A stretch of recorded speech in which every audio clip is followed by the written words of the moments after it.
lo sogno l'orizzonte mancano le parole. Sì, lo so che non c'è luce in una stanza quando manca il sole. Se non ci sei tu con me su le finestre mostra tutto il mio cuore che è acceso. Chiudi dentro me la luce che ho incontrato per strada. Time to say goodbye. Paesi che non ho mai veduto e vissuto con te. Adesso sì li vivrò con te. Partirò sulla vita per mari che io lo so non esistono più. It's time to say goodbye.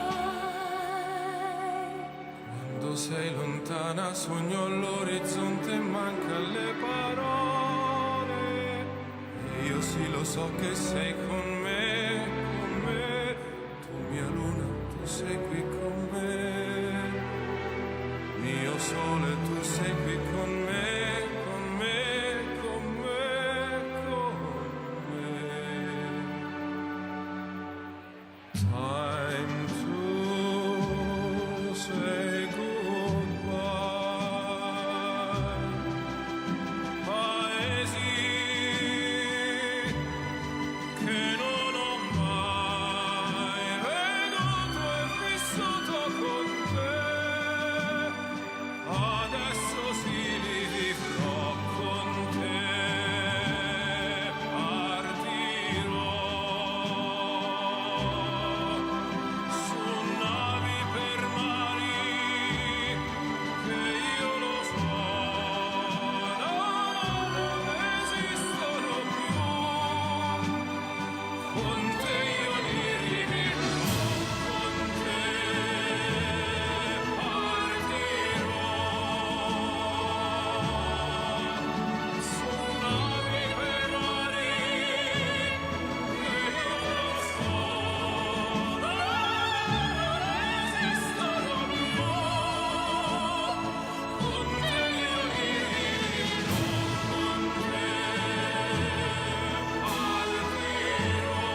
so slowly, and time can do so much.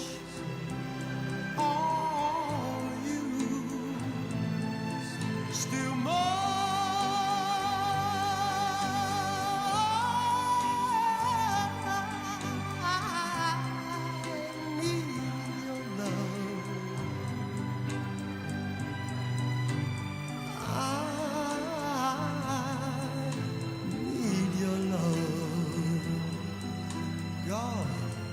Speed your love to me.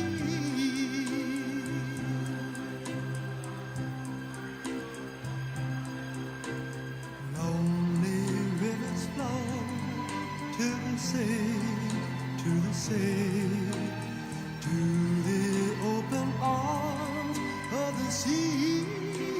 Yeah. Lonely riverside, wait for me, wait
There's one hymn especially that we want you to come to know and love. A great hymn of adoration. It's a Swedish hymn written in 1886. How Great Thou Art.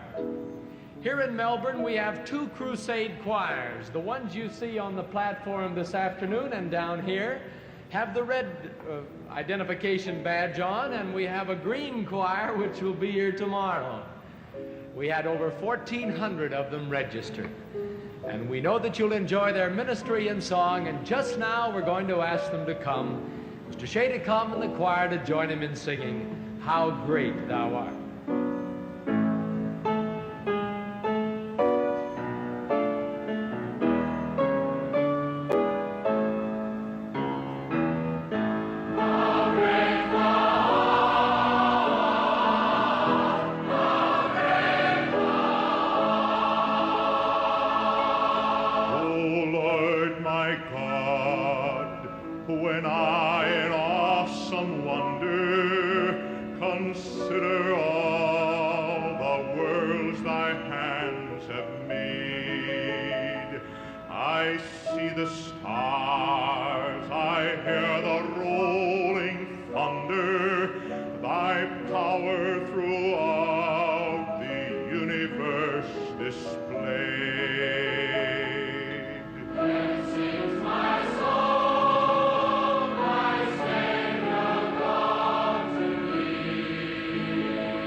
I know this room, I've walked this floor. I used to live alone before I knew you. I've seen your flag on the marble arch. Love is not a victory march. It's a cold and it's a broken hallelujah. Hallelujah. Hallelujah. Hallelujah. Hallelujah.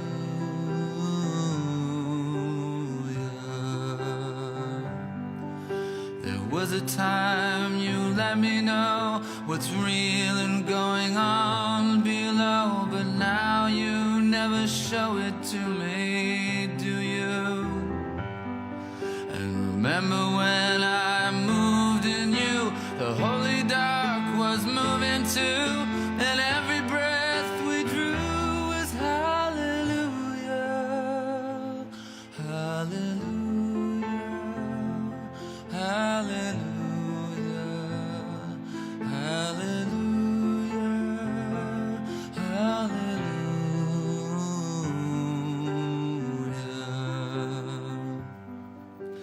Maybe there's a God above, and all I ever learned from love was how to shoot at someone who outdrew you. And it's not a cry you can hear at night. It's not somebody who's seen the light. It's a cold and it's a broken hallelujah. Hallelujah. Hallelujah. Hallelujah. Hallelujah. Hallelujah.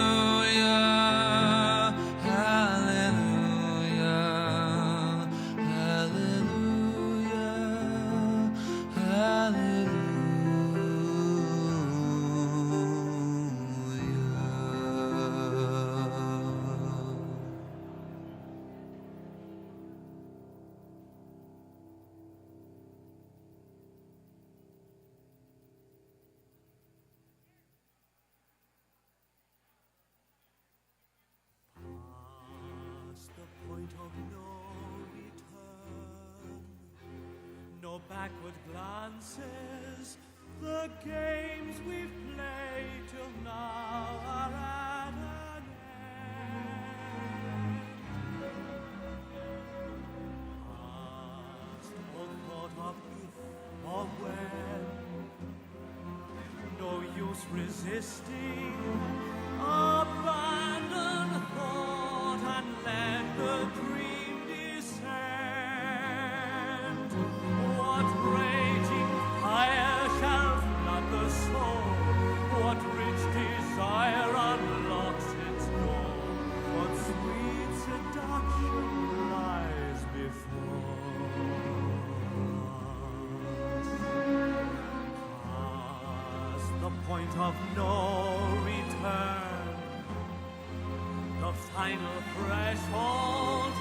What warm unspoken secrets will we learn beyond the point of no return?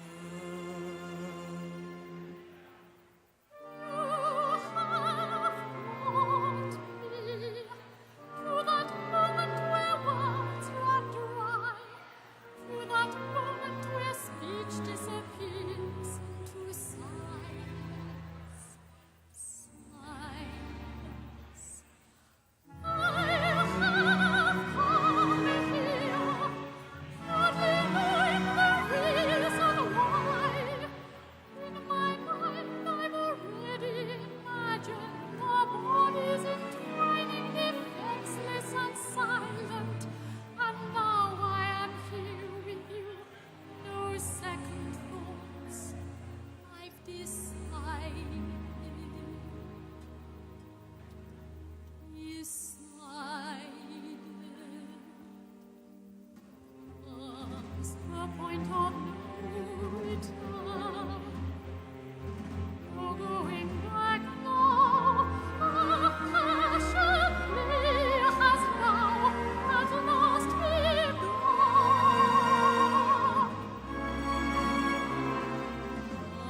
Oh my God! My God! They're ruined, Andre! Ruined! Cinevico, come with me! Oh my darling, my darling! Why did you let me up? Oh my God! I know what they are! But can I trust you? You must! Remember, your hand at the level of your eyes! But why? Why? Put up your property! First, clear out the ocean! I'll come with you, babe! No, you stay here! Come with me, monsieur! Hurry, or we shall be too late!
been 7 hours and 50 days since you took your love away.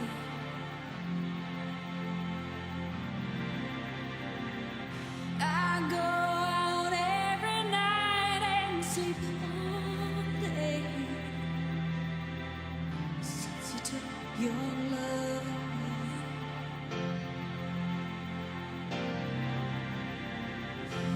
Since you've been gone, I can do whatever I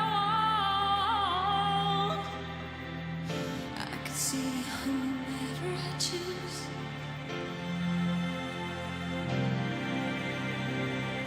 I can eat my dinner in a fancy restaurant, but nothing, I said nothing can take away this blues. 'Cause nothing compares, nothing compares to you.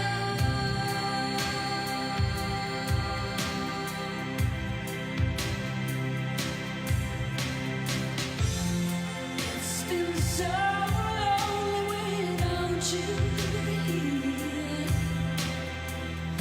like a bird without a song.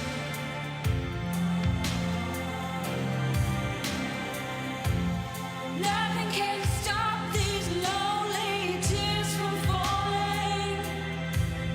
Tell me, baby, where did I go wrong?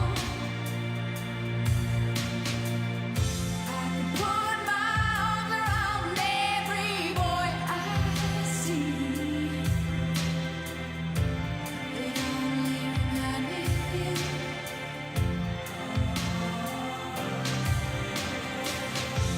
I went to the doctor and guess what he told me? Guess what he told me? He said, girl, you better try to have fun no matter what you do. But he's a fool, 'cause nothing compares, nothing compares to you.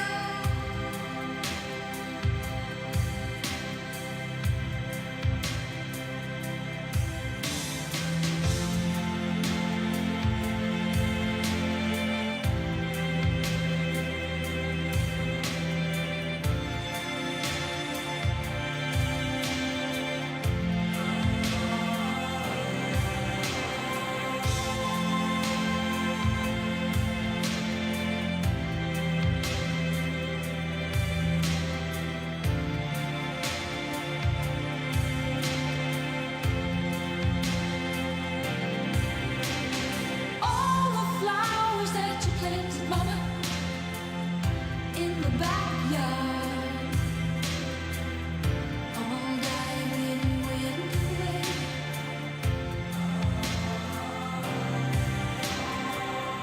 I know that living with your baby was sometimes hard, but I'm willing to give it another try. Nothing compares, nothing compares to you. Nothing compares, nothing compares to you. Nothing compares, nothing compares to you.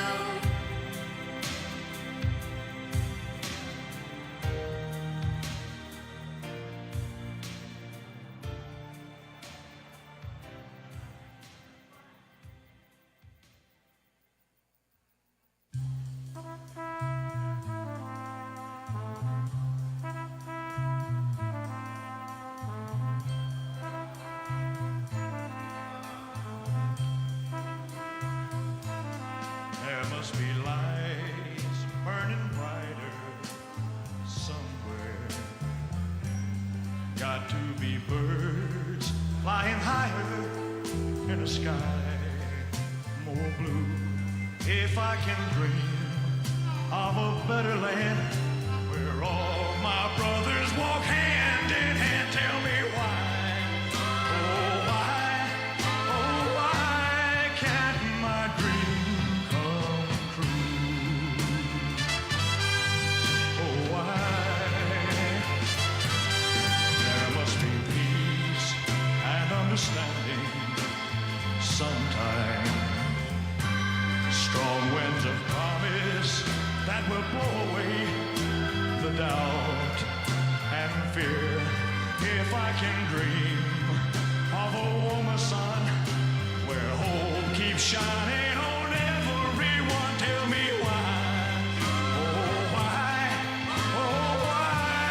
won't that sun appear?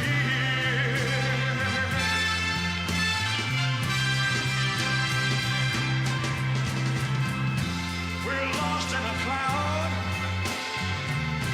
with too much rain. We're trapped in a world that's troubled with pain.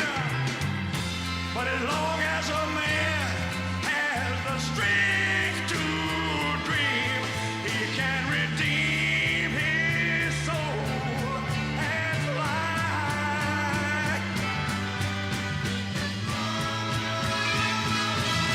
Deep in my heart, there's a trembling question. Still, I am sure that the answer's gonna come somehow. Out there in the dark, there's a beckoning candle, yeah. And while I can think, while I can talk, while I can stand, while I can walk, while I can dream, oh, please let my dream come true.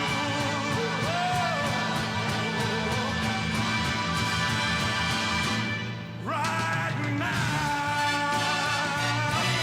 let it come true right now. Oh, yeah.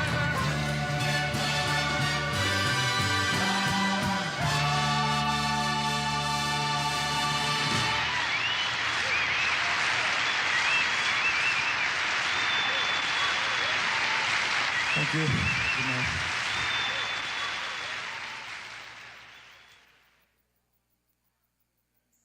I've been selling my soul, working all day, overtime hours for bullshit pay, so I can sit out here and waste my life away, drag back home and drown my troubles away. It's a damn shame what the world's gotten to for people like me, people like you. Wish I could just wake up and it not be true, but it is. Oh, it is living in the new world with an whole soul. These rich men north of Richmond, Lord knows they all just wanna have total control. Wanna know what you think, wanna know what you do, and they don't think you know, but I know that you do. 'Cause your dollar ain't shit, and it's taxed to no end. 'Cause the rich men, north of Richmond.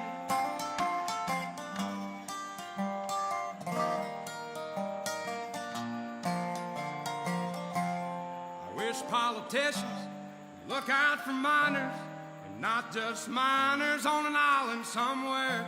Lord, we got folks in the street, ain't got nothing to eat, and the obese milking welfare. Well, God, if you're 5'3" and you're 300 pounds, taxes ought not to pay for your bags of fudge rounds. Young men are putting themselves 6 feet in the ground, 'cause all this damn country does is keep on kicking them down. Lord, it's a damn shame what the world's gotten to for people like me, people like you. Wish I could just wake up and it not be true, but it is.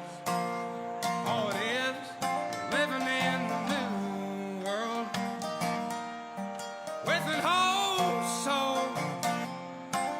These rich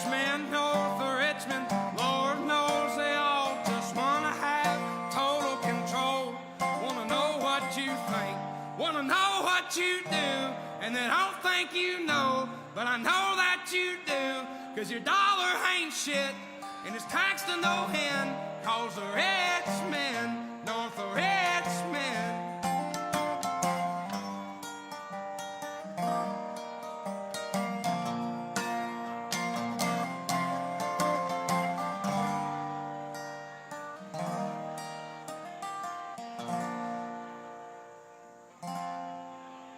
I've been selling my soul, working all day, overtime hours for bullshit pay.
You don't own me.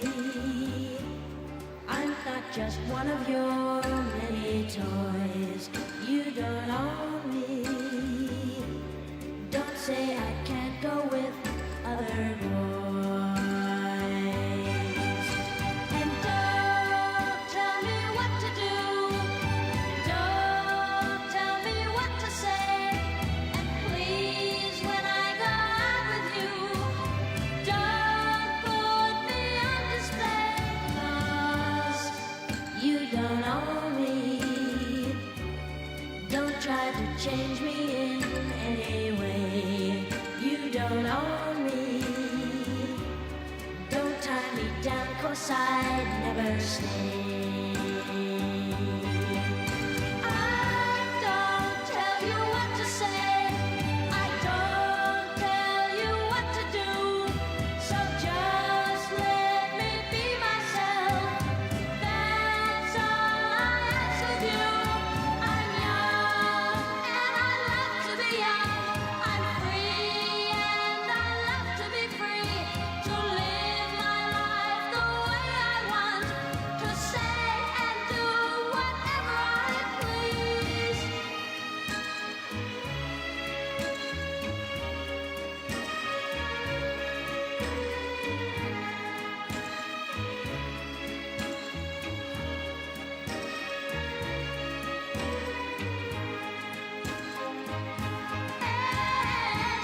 Don't tell me what to do. Don't tell me what to say. And please, when I go out with you, don't put me on display. I don't tell you what to say. Don't tell you what to do. So just let me be myself. That's all I ask of you. I'm young and I love to be young. I'm free.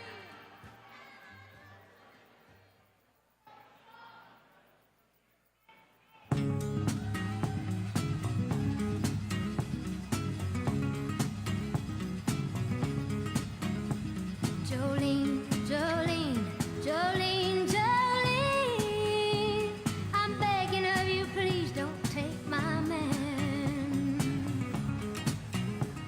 Jolene, Jolene, Jolene, Jolene, please don't take him just because you can. Your beauty is beyond compare, with flaming locks of auburn hair, with ivory skin and eyes of emerald green. Your smile is like a breath of spring, your voice is soft like summer rain, and I cannot compete with you, Jolene.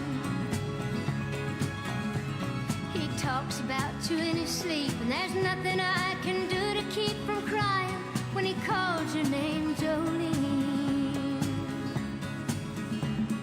And I can easily understand how you could easily take my man, but you don't know what he means to me, Jolene. Jolene, Jolene, Jolene, Jolene, I'm begging of you, please don't take my man. Jolene, Jolene, Jolene, Jolene, please don't take him just because you can. You could have your choice of men, but I could never love again. He's the only one for me, Jolene. I had to have this talk with you. My happiness depends on you, and whatever you decide to do, Jolene. Jolene, Jolene, Jolene, Jolene, I'm begging of you, please don't take my man. Jolene, Jolene, Jolene, Jolene,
on here to Surfin USA. You'll catch him surfing at Ventura County line, Santa Cruz and Trent, Australia's Caribbean, all over Manhattan, and down Doheny Way. Everybody's got Surfin USA. We'll all be planning out a route we're gonna take real soon. We're waxing down our surfboard, we can't wait for June. We'll all be gone for the summer, we're on safari to stay. Tell the teacher we're Surfin USA. And Anchor Keys and Swan, Pacific Palisades, San Onofre and Sons, Redondo Beach and LA, all over La Jolla and YMCA base. Everybody's got Surfin USA.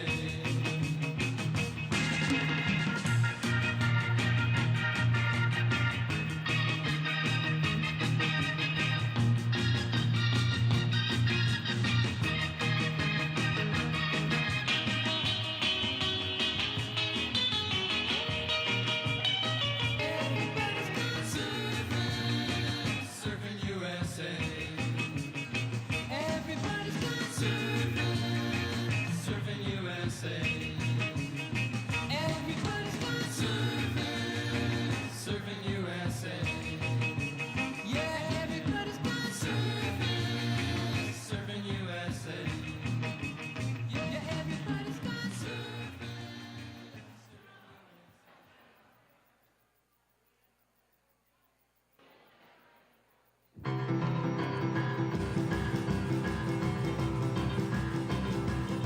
Come on over, baby, whole lot of shaking going on. Yes, I said, come on over, baby, baby, you can't go wrong. We ain't faking, whole lot of shaking going on. Well, I said, come on over, baby, we got chicken in the morning. Woo, huh? Come on over, baby, well, they got the bull by the horn. We ain't faking, whole lot of shaking going on. Yeah, let's shake, baby, shake.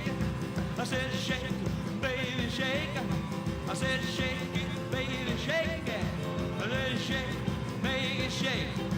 Come on over, whole lot of shaking going on. Oh, let's go.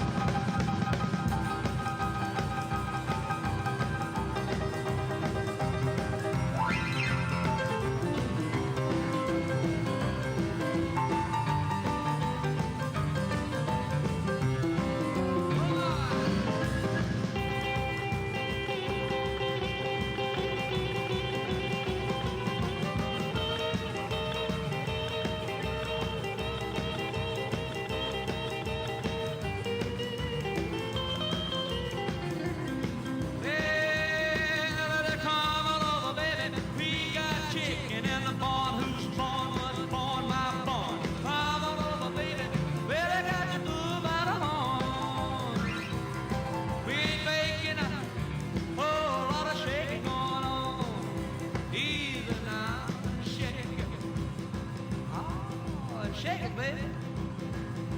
Yeah. You can shake it one time for me. You know how to come over, baby. Oh, Lord, shake it going on.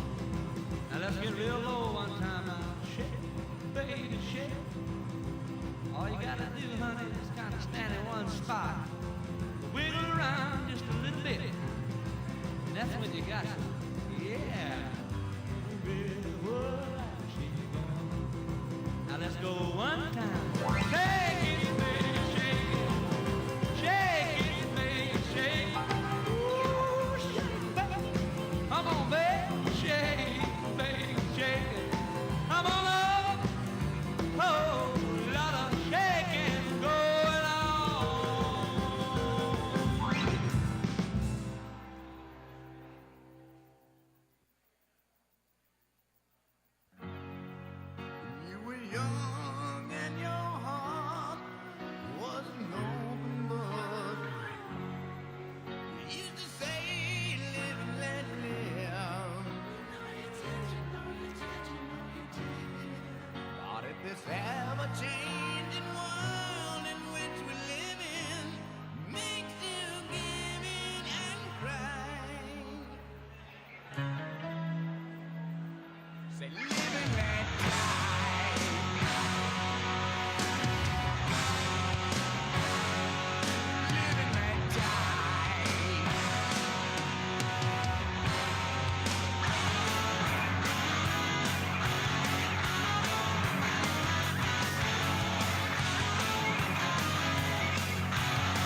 Roxanne,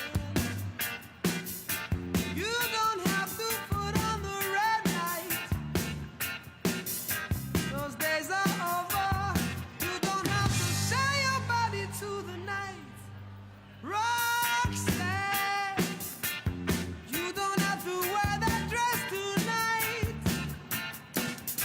Walk the streets for money.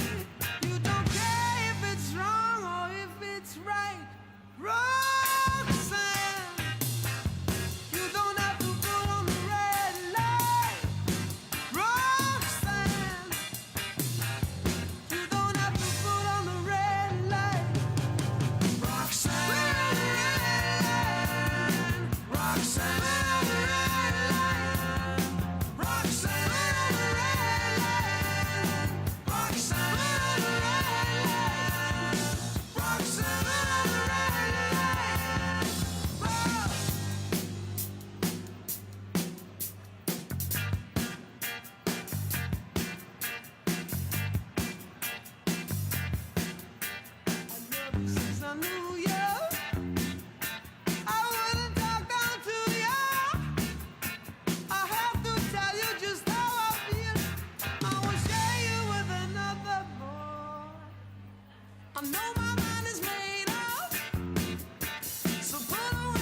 close at hand.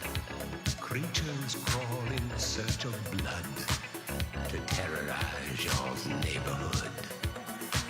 And whosoever shall be found without the soul for getting down must stand and face the hounds of hell and rot inside a corpse's shell.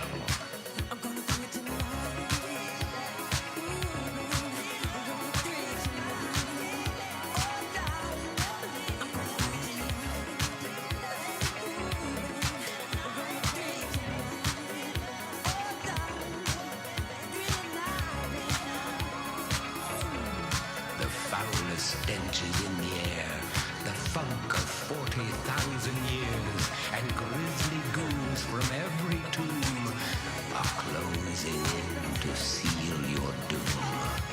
And though you fight to stay alive, your body starts to shiver, for no mere mortal can resist the evil of the thriller.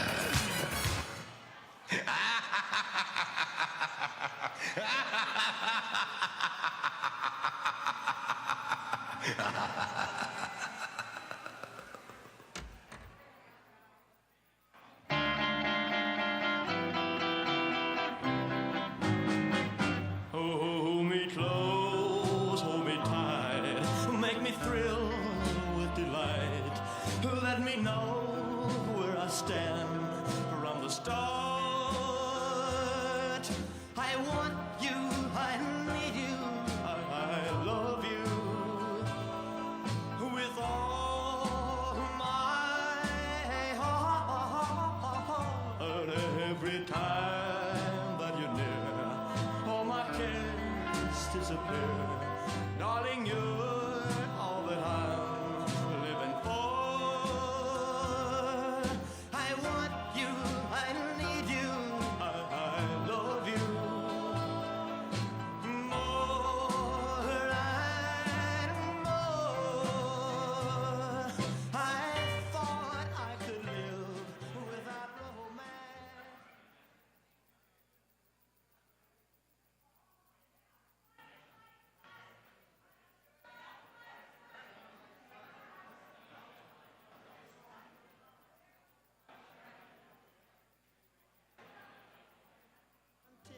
Until you came to me, but now I know that I will go on loving you eternally.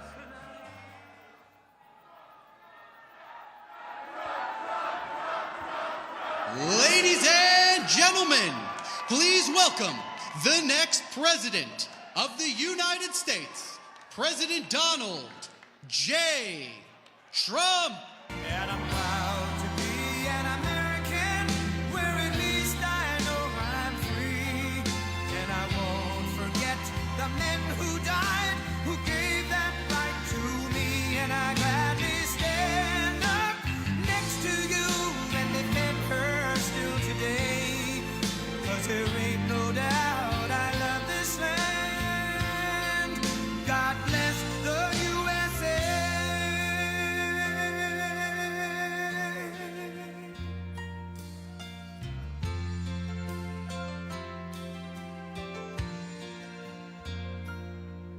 From the lakes of Minnesota to the hills of Tennessee, across the plains. Thank you very much, everybody.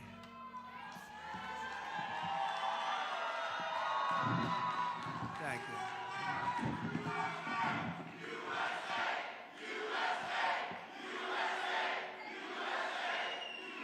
Such great spirit. I want to start by saying it's going very well.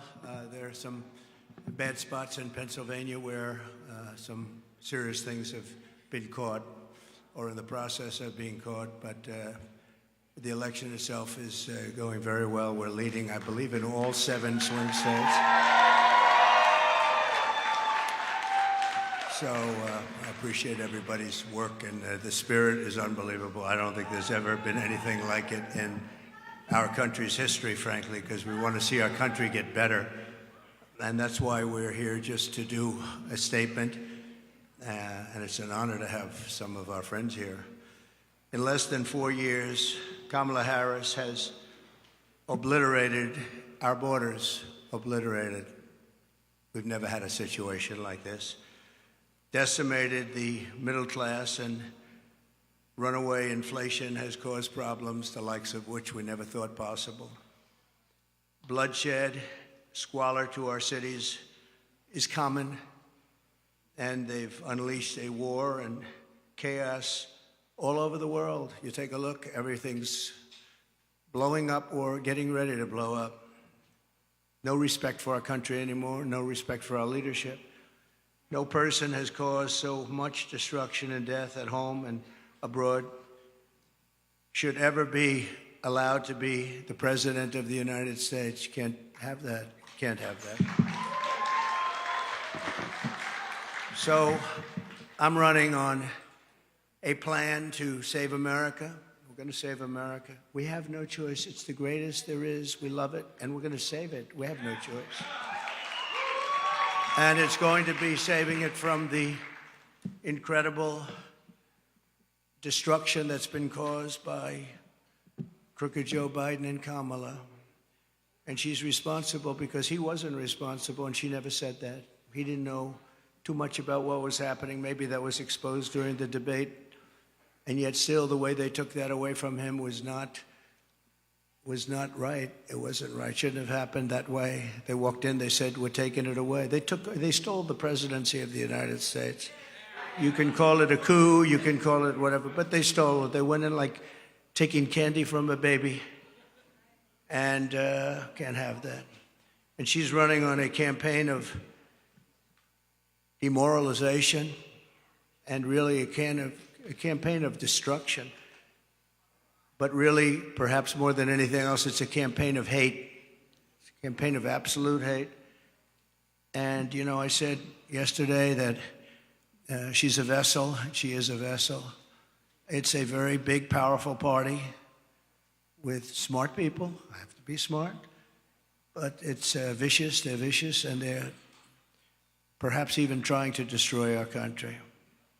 Because who would want open borders where millions of people can flow in from prisons and from gangs, the worst gang members anywhere in the world? Who would want this for our country? Who would want all of these transgender operations all over the place, like at will? Even if you're in detention, I want a transgender. These are things she stood for. Who wants to defund the police? She's wanted her whole career to defund the police. She only changed recently. She changed on 15 different items. Fracking. She was against fracking at the highest level. Wouldn't even think about it. Now all of a sudden, oh, I'd like fracking very much. But they change after the election in about 2 minutes, and I think Pennsylvania understands that.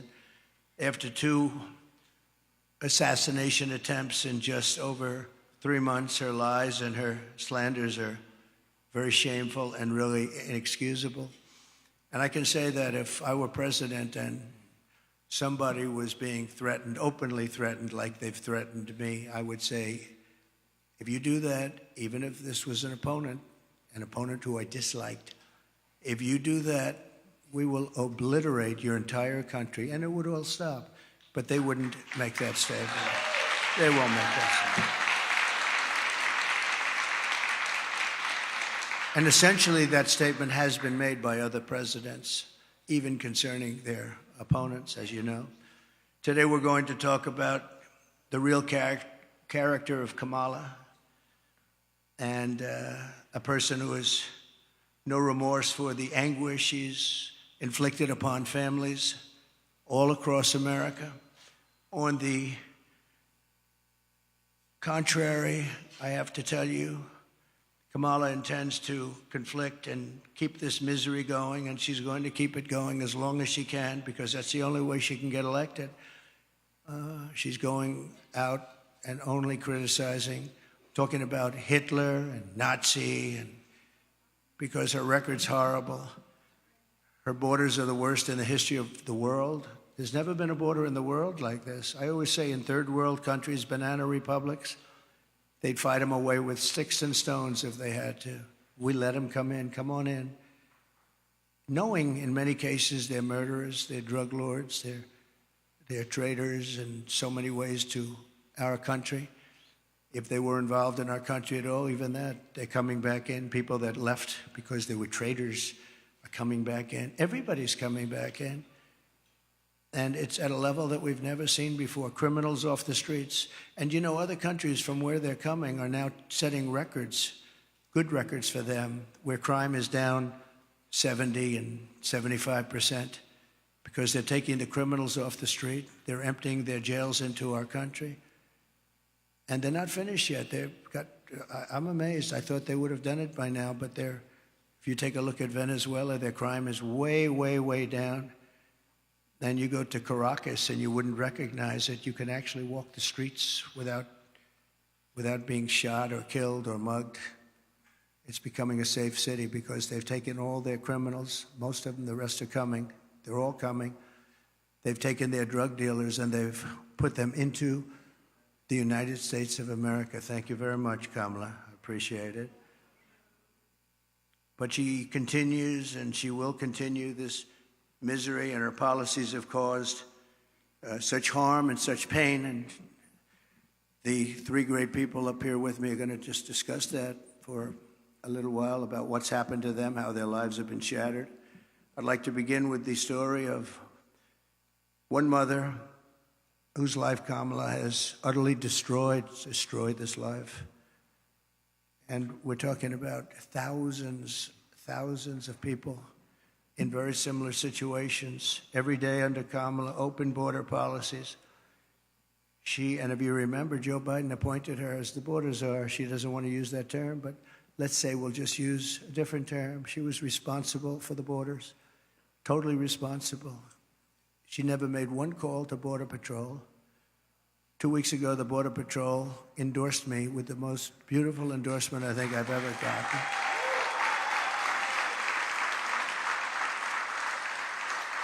And in all fairness, they've endorsed me every single year, but they've endorsed me again, and they endorsing me, saying I was the best president we've ever had and the best president by far on the border. They said that, and this is not easy for them to say, they said that she was easily the worst person ever to work with them on the border, most incompetent, the least caring. Think of it, not one call in almost 4 years was made to Border Patrol, like, how we doing? I used to call all the time. I'd say, how we doing, fellas? How's it going? Is it going well? And they're great people. Men and women, Border Patrol, great people. They want to do their job. She didn't call them once. She released the two men who murdered this woman's very precious daughter. Everything you need to know about what happened and the character of Kamala Harris, you'll know from just watching this video. We had it done yesterday. It's very, very quick, very easy to do, but it was very heartbreaking. We showed it in a room full of people, and everybody was crying. Some pretty tough people were crying. Please take a look. Sunday night, I asked her to not stay up super late because of her coming to work with me in the morning to do her summer school. She said, okay. I told her good night and I love you. I went to bed, not realizing that that was going to be the last time I saw her. We're best friends. Yeah. We're going shaking again. I woke up to notice she wasn't in her bed. I'm in my heart trying not to lose my mind because I don't know where she is. I finally remembered her phone had a location on, and her phone was pinging just 2 minutes down the road, right behind the skate park. I start driving to the direction the phone was being pinged at, and I see a couple cop cars with lights on. I see yellow tape, and immediately my heart drops and sinks to the bottom of my stomach. My daughter's hands and ankles were both bound. She was strangled to death, left with no pants. And I know in my heart, she fought incredibly hard. She was not going down without a fight. We begin with two men we're learning are charged with capital murder tonight, accused of killing a 12-year-old girl. Police say these men strangled her before dumping her into that creek. Both men were in the country illegally. Apprehended, then released by Border Patrol less than 3 weeks before Jocelyn's death. The men accused of killing Jocelyn Nungare are affiliated with the gang known for brutal violence. Kamala Harris was in charge of immigration in our borders. If we had better border policies and not open borders and not these catch and release policies, I truly believe this all could have been prevented. Under her being vice president of this country, my daughter's life was ripped away from her. She had her entire life ahead of her. Happy birthday, dear Jocelyn. My daughter is 6 feet in the ground based off of policies that she allowed to keep. Kamala Harris did have one job, and she not only failed, not me, she failed my daughter. She failed Jocelyn. You know, she was only 12. President Trump reached out, gave me his sincerest condolences as not a former president, but just as a father, someone who cares. I believe Donald Trump needs to be back in office. I can at least know that my next child will be safe in this country.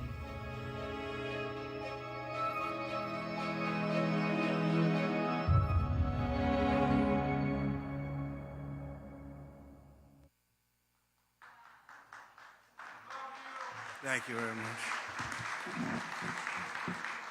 So I know we talk about inflation and the economy, but to me, there's nothing more important than the fabric of our country being destroyed by people placed there, violently placed there, as far as I'm concerned, foolishly, stupidly placed there. I think what's happening on the border is the single biggest issue, and I'm seeing it more and more when I speak. I see it more. Inflation's terrible. It's hurting our country. It's just decimating our seniors. That's why I talk about Social Security, no tax for our seniors on Social Security, because they've been decimated by inflation. But what Kamala did to Jocelyn and her family is the most heartless and cold-blooded betrayal imaginable. Thousands of cases just like that, thousands.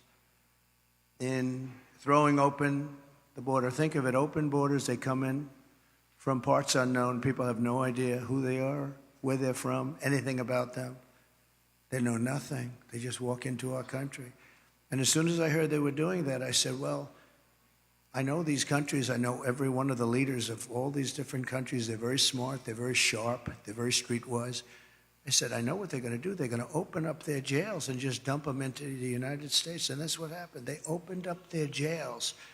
And some of the most ruthless killers in the world are now roaming our fields and our streets all over the United States. I knew that was going to happen, and I would do the same thing if I were running one of those many countries that we're talking about, and not just the 3 or 4 that we constantly mention that are near us, all over South America, all over the Middle East, all over Asia, all over Europe, all over Africa. Tremendous numbers of people are coming out of Africa, and they're coming from all over the world. They're dumping them at our border, pushing them across the line, and say, don't ever come back. If you come back, we're going to kill you. And we're stuck with them. But we're not going to be stuck with them for long. So Kamala violated her oath. She desecrated our laws, and she got innocent girls like Jocelyn tortured and killed. Anyone who knowingly sets loose these monsters into our country has absolutely no right to be running for office, let alone the office of president. No right. So here today is another great person, an American mom, Tammy Nobles. 2 years ago, Tammy's 20-year-old daughter, Kayla Hamilton, who had an autism diagnosis, was found raped, tied up and strangled to death with a telephone cord in her home. Kayla's murderer was an illegal alien, MS-13 gang member, among the most vicious gangs anywhere in the world. I took him out by the thousands, thanks to ICE. We're going to protect ICE. Kamala wanted to defund ICE. We didn't have ICE, we'd never get anybody out. They're tough and they're smart and they love our country. But an MS-13 gang member who was apprehended by Border Patrol, but under the policy of our border czar, Kamala, he was released into the United States to kill. Tammy, please come up and say a few words, please. Thank you. Please.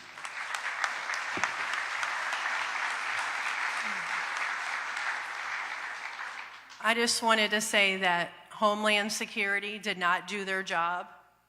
Health and Human Services did not do their job. The Biden-Harris administration did not do their job. If they would have done their job, made that one phone call to El Salvador, my daughter would still be alive today. Kayla was a very beautiful young lady inside and out. She was independent, learning to become independent. She had 2 jobs. She overcame obstacles dealing, with autism and was able to find a job that she loved. She loved animals, especially her cat Oreo, and she cared about the homeless. She loved God and she loved going to church. And her life was just ripped from her 3 days after she celebrated her 20th birthday. Thank you for having me here today.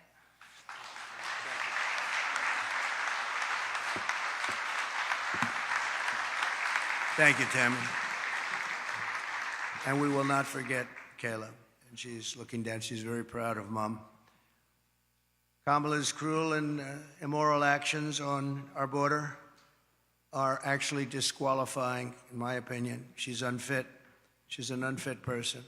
And she knows this is going on. She never called anybody, including the 13 soldiers that were so needlessly killed in Afghanistan with that horrible moment in time where our country was just lost all respect from the whole world when they saw that. That's one of the reasons that Putin went in. He would have never gone in, ever. He wouldn't have gone in. If I were president, he would have never gone in. I ended his pipeline in Europe, no problem. And what happened? Biden comes in, he proves it right away, but he kills the Keystone Pipeline. Putin never would have come in. And he didn't, by the way, for 4 years. There was never a threat that he was going to do that. But he saw weakness, and I think a lot of it was seen in that horrible period of time. She is also aiding and abetting the cartels, allowing vast quantities of deadly drugs to pour unchecked into our country. And remember this, they now have an app. You call the app and you bring whatever you want, you bring them over, they'll tell you exactly. Can you believe it? They have an app. And they have airplanes, big, beautiful Boeing airplanes flying back and forth over our border. They were saying, where are those planes coming from? Where are they going? They were loaded up with migrants. They're dropping them out in the Midwest. They're dropping them all over the place. And I will tell you, if you look at Aurora in Colorado or in Springfield in Ohio, they dropped 32,000 illegal aliens. They tried to give them legal terminology, but it's not. Illegal aliens, 32,000 into a 50,000 person town, beautiful town, no problems. And now they don't know what to do. And they want to be nice, and the mayor wants to be nice. His big thing is to get interpreters because they don't speak English. It's very hard to get interpreters. And he's trying to get interpreters, but in the meantime, they're taking up the hospital. So when people from Springfield would routinely be able to check with a doctor, go to a hospital, they're unable to get in, they're packed. The whole town has changed, and this is happening all over our country. Aurora probably is an even worse situation because you have the meanest, worst gang from Venezuela in the world, probably, maybe as bad or worse than MS-13. And they've literally taken over the town. They've taken over large sections of the town. They've gone into the real estate business. They've taken over apartment complex. They took over a number of complexes where the people are paying them rent. They've become the landlord. Isn't that nice? And they're rough, tough people, and they have the latest weapons. They have military quality weapons, and everyone's saying, where did they get them? We got to get them out of here. We're going to get them out fast. We're going to get them out fast. So today, I'm announcing that for the first time under my administration, we will be seizing the assets of the criminal gangs and drug cartels. And we will use those assets to create a compensation fund to provide restitution for the victims of migrant crime, and the government will help in the restoration. The government will help in the restitution, but something has to be done, and we're gonna get it done. Kamala has also caused untold misery through her destruction of our economy. Our economy is not, this is just, it's like a fake economy. Some of the best people on Wall Street are saying the economy is only good because they think, I don't want to say this because other people have said it. It's not me saying it, but they think Trump is going to get elected. That's the only reason our economy is good. That's the only reason the stock market is up.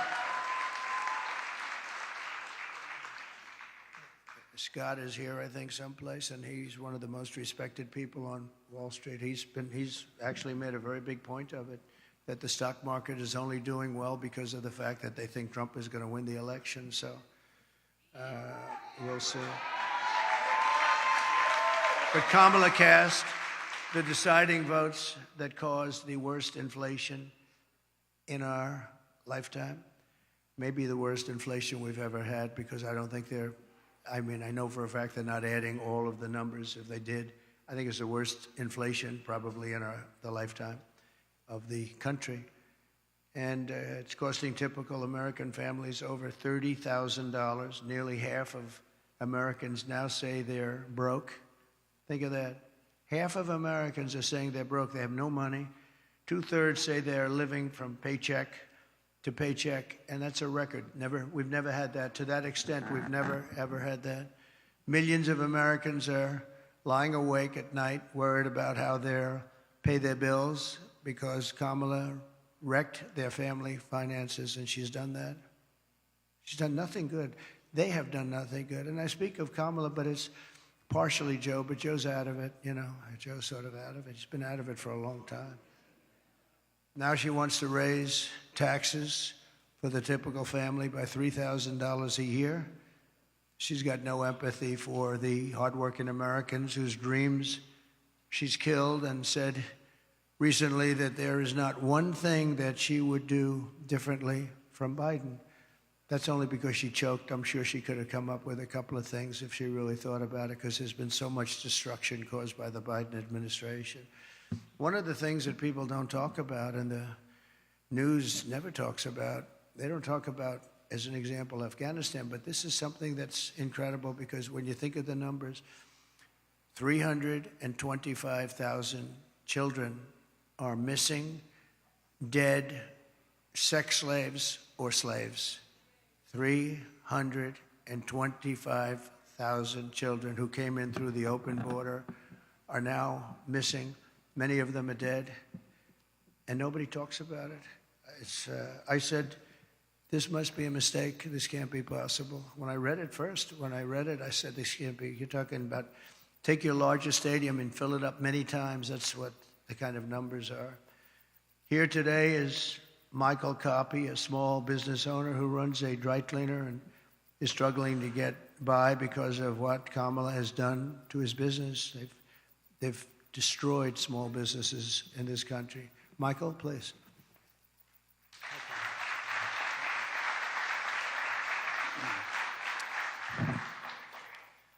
I just want to say thank you, Mr. President, for affording me the opportunity and the high honor of joining you here today and sharing my small business story with you folks and the American people. So it's a chain of eco-friendly dry cleaners throughout the Tri-County here in West Palm.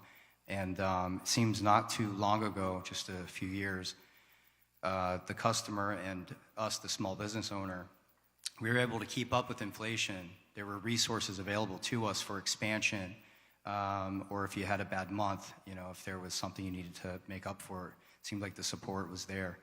And now, just a few short years later, it seems like all of those resources have dried up. The support's no longer there.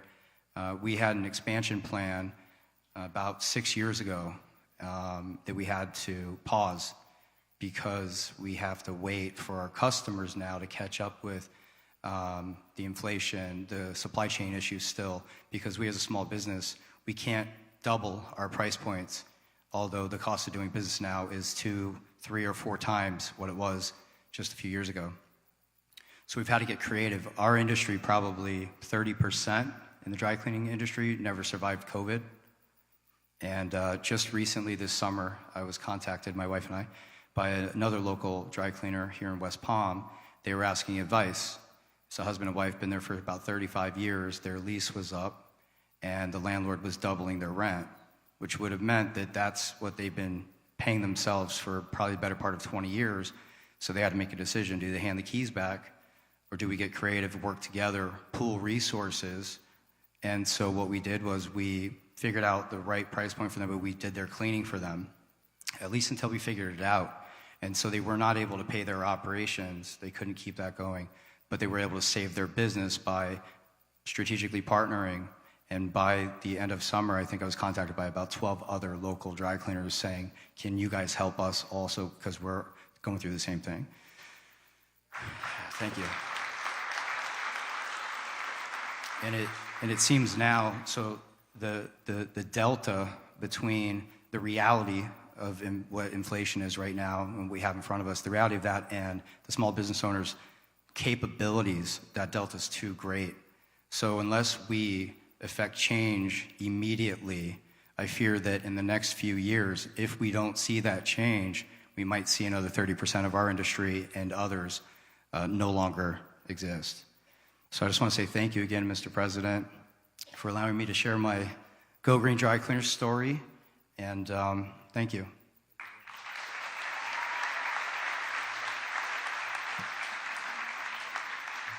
Thank you very much. We really helped a lot of people during the prime time of the China virus, and we helped a lot of people, and we did it intelligently. Then when they took over, they just threw money around like it was dirt.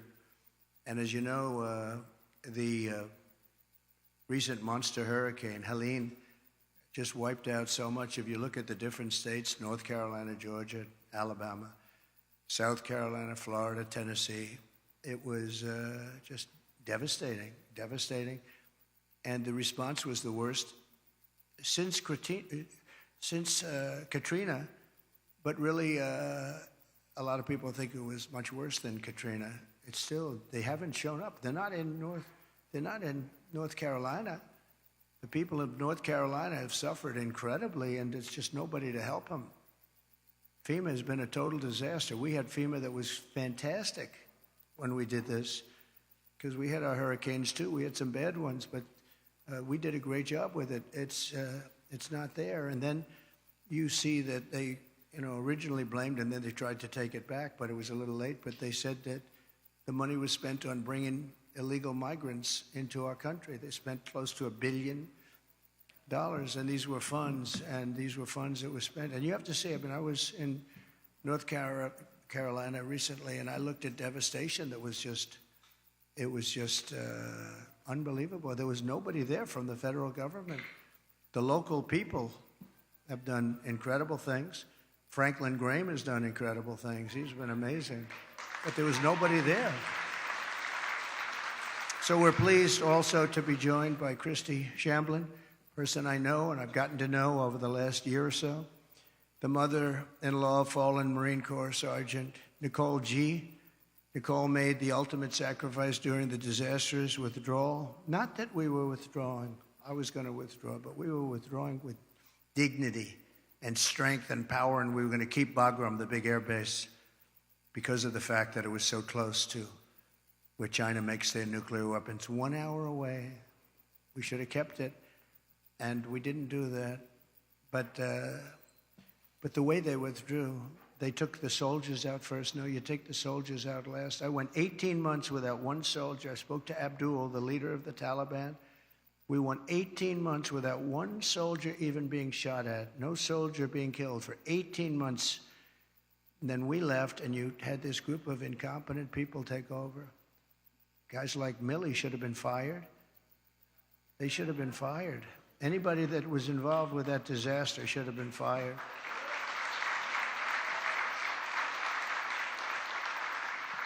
She was one of 13 U.S. service members who lost their lives. Kamala said she was the last person in the room, that Kamala was the last person in the room. She was involved in everything. She takes credit for that. She was involved in everything. That means she was involved in disaster after disaster, because nothing good has happened with this administration, except that our country has gone to almost a third world status. With Biden, when Biden made a decision, she said she was there. Oh, she was there. But the Afghanistan decision was a disaster in so many different ways. And now you take a look at it, they're right back to what they were doing before, except much worse to women. They're worse to women right now than they were even before it started. But Kamala never reached out to the family members of the warriors. And she said she was going to, but she never did. She never called anybody. And Christy, I'd like you to come up and say a few words, please.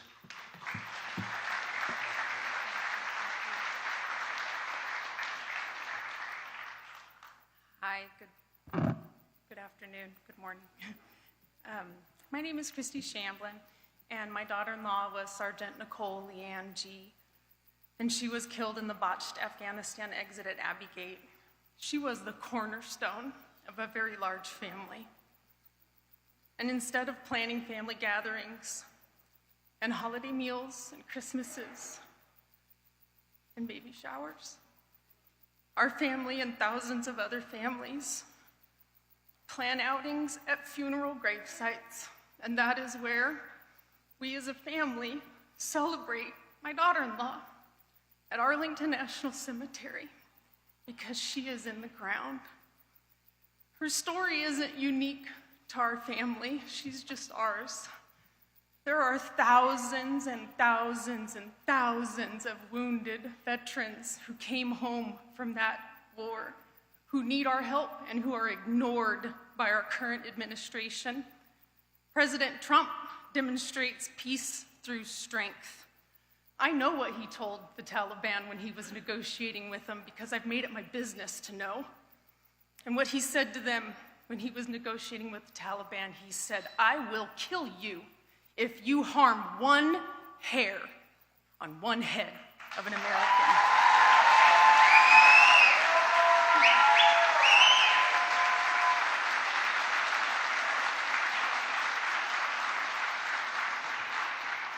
President Trump shows up, he reaches out, and he can fix our country, and we can all heal together.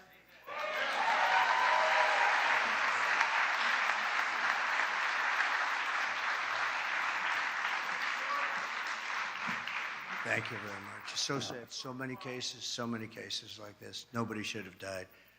First of all, when they left, the soldiers should have been there. They shouldn't have been home watching, except for a small group, and many of them got killed, and large numbers. Nobody ever mentions the arms, the legs missing, gone, the face just obliterated. Nobody talks about them. I talk about them all the time. But I want to thank you, Christy, and we'll carry Nicole's memory in our hearts forever.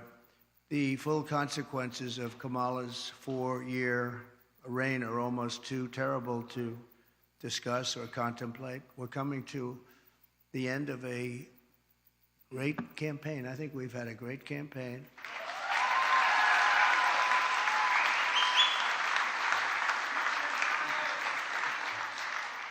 We've really not been provided the kind of protection that I needed as president, but I said we have to do it anyway. When Secret Service would ask for additional people. Oftentimes, we would be turned down. They were constantly asking for additional people. And I found Secret Service to be very brave. When I was hit and went down, they were right on top of me within seconds. I tell you what, those bullets were flying right over my head. I heard them. And these guys were right. I don't know how they didn't get hit, actually, but they were right there. You take a look at the video. One thing we would say, the video is there for people to see, but they were never given the kind of help that they requested, because our rallies were massively large and they needed more people, and they were always fighting for more people, and it was never given to them. Now they're being given, I hope, what they need, but we were, that was a constant fight. They'd come to me and they'd say, you guys don't want to give us the people. And yet Biden was covered, and they'd have like 2 people show up. But Kamala is grossly incompetent, a total train wreck who has destroyed everything in her path. She's destroyed everything. She left 21 million aliens pour across our country, and then she, maybe in a short while, has to go home, and she'll get herself a job someplace, who knows. But think about it, and she can look at the carnage, and she can look at all the people that have been killed. And you haven't seen anything yet, because they've just started. They're just getting comfortable in our country. These are very tough people. These criminals make our criminals look like nice people. And she let the more than 13,000 convicted illegal aliens, nobody would have let these people into our country. And remember, they came out of the worst prisons in the world, the meanest, nastiest prisons in the world.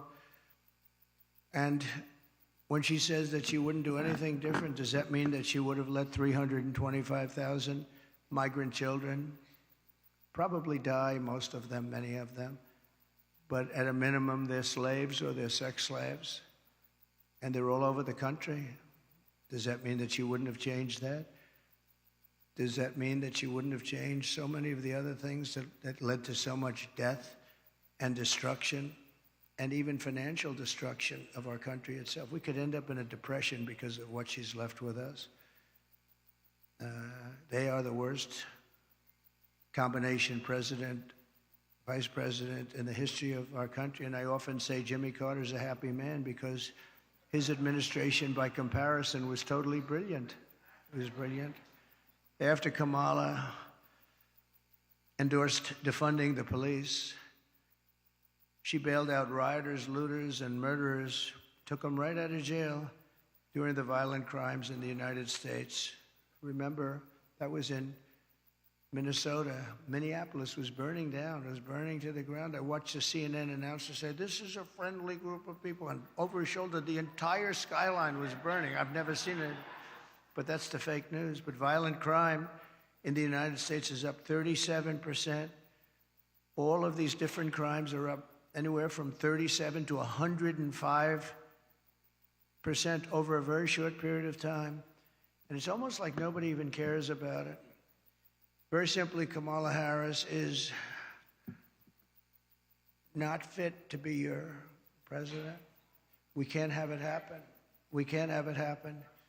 We're going to make this country strong again. We're going to make it great again. We're going to be respected again.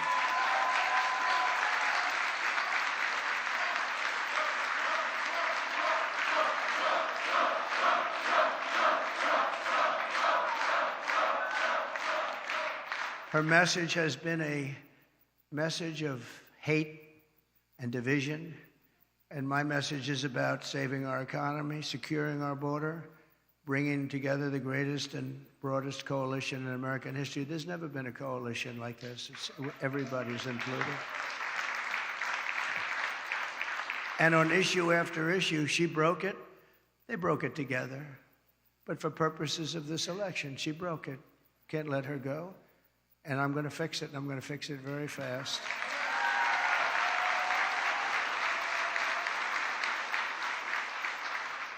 And on the illegal, thank you very much. Thank you very much. On the illegal immigrants that will be taken out of the country, as you know, we're going to be taking them out, and if they come back, we have laws that will be immediately enacted where they serve 10 years in prison, they won't come back, and if that's not long enough, we'll have to do something else. But we don't want them back. They're not going to come back. And as you know, we're asking for the death penalty for any migrant who comes into our country and kills an American citizen or a police or law enforcement person. Because we have to protect our police. Our police are under siege also at numbers that nobody thought were possible, the worst they've ever seen. It's very hard to recruit. And really for not just the danger, it's hard to recruit because they don't have the spirit anymore for our country because they're being led with people that are spiritless. They really are spiritless. They can't instill spirit. But so that's any citizen, they get killed, it's a death penalty, and that includes police or law enforcement officers.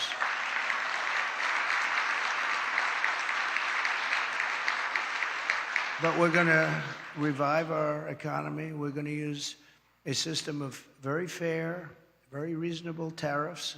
As I said, so powerful. We've never used them. I used them. China paid us hundreds of billions of dollars, and no other president's gotten 10 cents from China. China had a free ride, but so did many other countries. European Union is taking advantage of us. They don't take our product, and yet we take their product all over the place. We take their farming product. We take their cars left and right, right? BMW, Mercedes-Benz, Volkswagen, millions and millions. They don't take our cars. I said to Angela Merkel at the time, Angela, how many Chevrolets do we have in Berlin? Why? I don't believe you have any. I said, you're right about that, Angela. Well, we're going to change it. But they don't take our product. We have a deficit with them of over $300 billion. Think of that. And people think of them as friendly, but they're very tough and very, very fair. I mean, look, they united in order to take advantage of the United States. That's why they united. That's why they formed their coalition. And that was done to take advantage of the United States. So we know how to take advantage of them. We're going to take it back. We're going to take it all back. Those countries, many of those companies will be coming back. They'll be coming back because when they're told that they're going to have to pay a 25% tariff or 50% or 100%, we saved our steel industry when I imposed large tariffs on China steel coming in. They were dumping steel here by millions and millions and millions of yards of steel like nobody's ever seen. Our steel businesses were going out of business. We can't lose our steel industry. If for no other reason, our own security. We need steel. If we'd go to war, we're not going to go to war. We're not going to have World War III. But if we ever go to war, you better hope that we have a steel industry, or those beautiful tanks and everything else that we need to make won't be made. The planes, the tanks, the whole thing. And I saved it by imposing tariffs. They were dumping it. I think they were dumping it in order to destroy. Every steel plant would have been closed if I didn't do what I did. And we happen to be taking in, billions of dollars. In fact, it's so good that Biden has been trying his best to end it, but he's unable to do it. Too much money. It's been too much money. They're paying a fortune. But I would have had it a lot different. And we'll get along with China. We'll get along with Russia. We'll get along with everybody. We had the fake Russia hoax, which took 2 years. And then they came out with a report that we did absolutely nothing wrong. And that was a stacked deck, too. The people doing it, they couldn't say there was nothing. We had nothing. They checked millions of phone calls, not one call made to Russia, not one call. It was a terrible thing they did to the country and actually put us in a lot of danger, to be honest with you. If I didn't have somewhat of a relationship with Russia and Putin and all, we had to have it. And by the way, getting along with President Xi and Putin and Kim Jong-un of North Korea. If you remember when I met with Obama, his wife was very nasty to me the other day. That was not nice. She was very nasty. She said nasty things. I was always very respectful of her, but she got up there, which shows you how nervous they are about what's happening. But she was nasty 2 days ago. She got up and said some bad things she shouldn't have said. They were wrong, too. But we're going to turn our country around,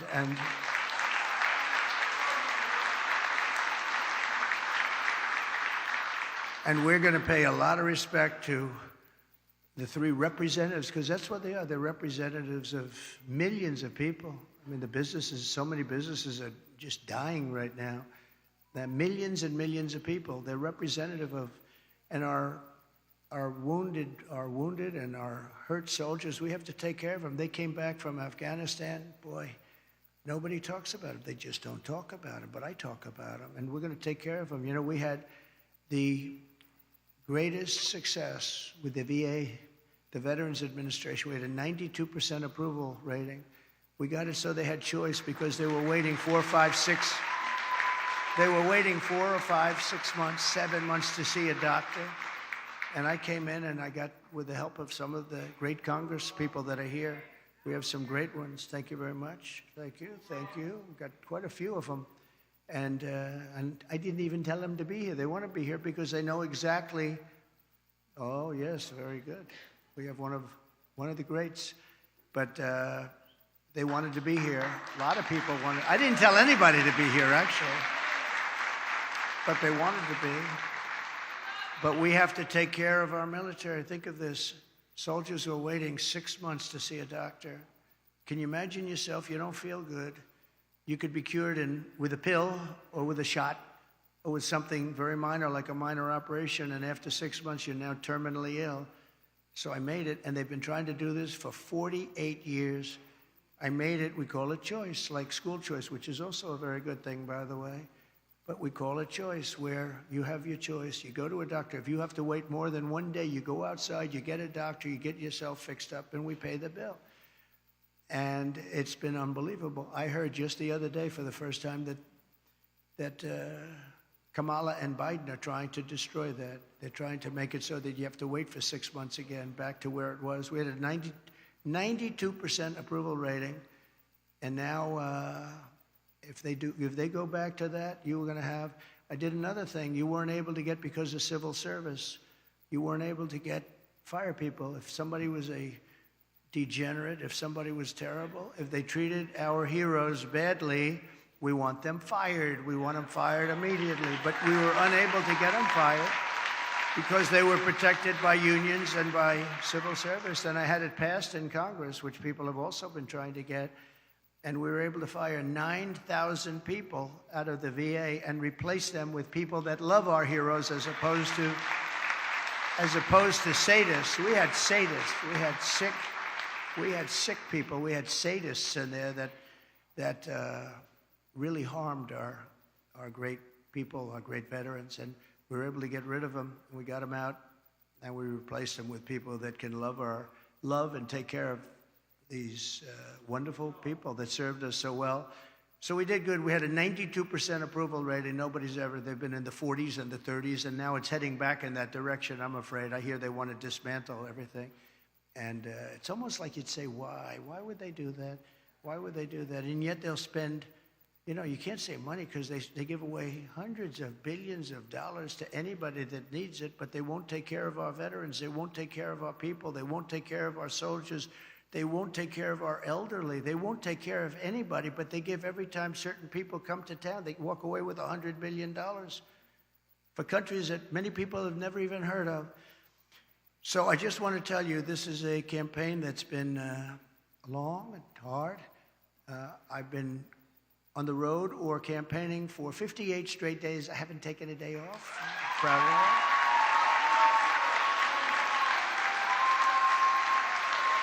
And I won't be taking one off. We have 7 days to go. You can be sure I won't be. And do many, many things every year. And I just want to end by, I've watched their commercials, and they're really fraudulent. They'll say, he doesn't want to frack. I've wanted to frack always. They'll say, everything exactly the opposite. Oh, I want to destroy Social Security. No, they're going to destroy. I'm the one that saved it. And for 4 years, we made it even better.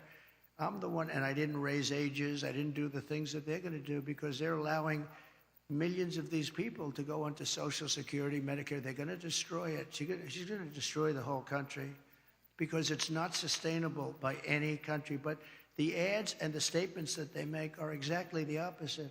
they will say, oh, I'm going to raise taxes. He's going to raise taxes. Just the opposite. I'm going to lower taxes, and I have done that, but I'm going to lower taxes, and she's raising taxes by 30, 40, and 50%. But they'll have a commercial. And I just say this to you because I hope people understand. These people lie. They lie. They're very disingenuous. And we are going to finish up our campaign. And it's interesting because I haven't taken any time off for a long time. I tell you who can tell you about that, all the people that follow us, including the people in the campaign, but including Secret Service, who has been working very, very hard. I will tell you, they've really been working very hard. And yet a couple of days ago, she took off, and then she took off again and again and again. I say, how many times? You know, you're running for president of the United States. You had, like, at that time, about 20 days left. How the hell do you take off, right? You got to work. You got to work. So she says her teleprompter broke. Yeah, well, she better hope it doesn't. You know, they break. And if you don't know how to do it without a teleprompter, you got a problem. And she doesn't know how to do it without a teleprompter. So I just wish they'd stop lying, because the lies are vicious, and probably some people believe them. But the good news is 7 states, Republicans never lead in the early voting because for whatever reason, it's habit or it's a certain security they feel in going to the booth. They believe in principle. But we never lead in. I don't know if we've ever led in early. Every single state we're leading in. Every single state. At an early. And we don't need all of them, but at an early. And some states are in play that nobody thought would ever be in play. But I think people are seeing, because, again, we're the party of common sense. We're the party of common sense. And we want to have strong borders. We want to have great elections. We want to have fairness. We don't do things like, we're not going to have men playing in women's sports. I mean, that's okay. So we're the party of common sense, and we're the party of fairness, and we have a coalition. Nobody's ever seen anything like, I don't think anybody has ever seen anything like what happened the other night at Madison Square Garden. The love in that room, it was breathtaking, and you could have filled it many, many times with the people that were unable to get in. But politicians that have been doing this for a long time, 30 and 40 years, said there's never been an event so beautiful. It was like a love fest, an absolute love fest, and it was my honor to be involved. And hopefully, you know, they started to say, well, in 1939, the Nazis used Madison Square Garden. Well, and you know what? But can you imagine that? In 1939, the Nazis, they would. But how terrible to say, right? Because, you know, they've used Madison Square Garden many times. Many people have used it, but nobody's ever had a crowd like that. And I tell you what, right now, nobody's ever had love like that. That was love in the room, and it was love for our country. It was really love for our country. So we're going to fight like hell for the next 7 days, and then hopefully...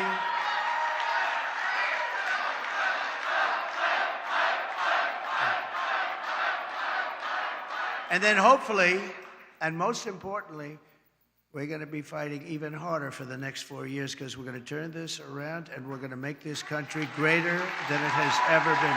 Thank you. Thank you very much. Thank you. Thank you.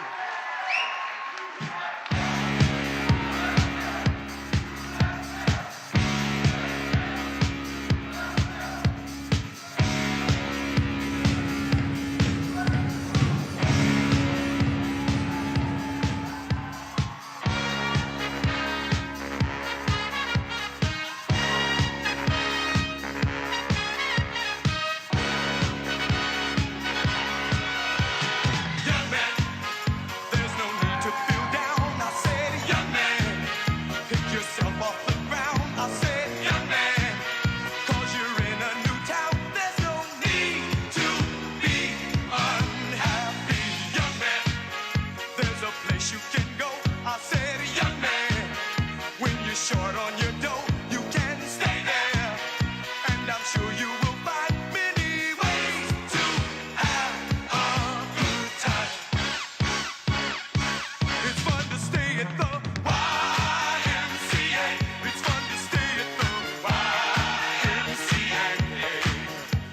have